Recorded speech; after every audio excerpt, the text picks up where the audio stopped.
এইটা কি কারো পালা কবুতর আমি জানি না। আমি ঘরে বসে বসে কথা বলছি, সে বারান্দার থেকে মানে হেঁটে হেঁটে হেঁটে হেঁটে ঘরে ঢুকছে, এখন সে আমার সারা ঘর হাঁটতেছে। এখন কি বলবো, উফুরে উষ্টা খাইলাম রে। এই এখন এটা কি কি করব? হ্যাঁ, এই রেনু দেখে যাও, এটা কি কারো পালা কবুতর না কেউ খাবার চায় নাকি আমি তো বুঝতেছি না। তুমি কি পানি খাবা শোনা? মানে কি হয়েছে তোমার? আমার মনে হয় কারো পোষা কবুতর। ও কাউকে ভয় পাচ্ছে না, ও রান্নাঘরে ঢুকে গেছে। এই যে, এই যে রান্নাঘরে ঢুকে গেছে, রেনুর পাশে পাশে ঘুরতেছে।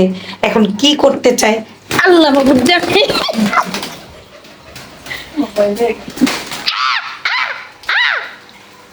আল্লাহ রে আল্লাহ রে, আমার টিভির তার, আমার ওয়াইফাই তার, বাবা ওই জায়গা দিয়ে নাম খাবার দাবার সব এই জায়গায় সরানো। কোন উস্কুলি মুস্কুলি তো উঠে বসে রয়েছে এখন পোলাপান নিয়ে, এখন এগুলা কি করবো? এই যে অনেক হুড়াহুড়ি দৌড়াদৌড়ির পরে কবুতরটা ধরতে পেরেছি। ও আসলে কারো মনে হয় পোষা কবুতর।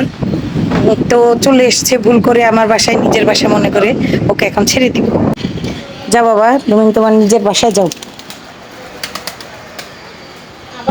এই বারান্দা দিয়ে উড়িয়ে দিয়েছি, ও আমার আবার এই জানালা থেকে এসে ঢুকে বসে রয়েছে। তোমাকে এখন ধাইয়ে দিব, তোমাকে এখন ঘরে রাখবো না, যাও গা।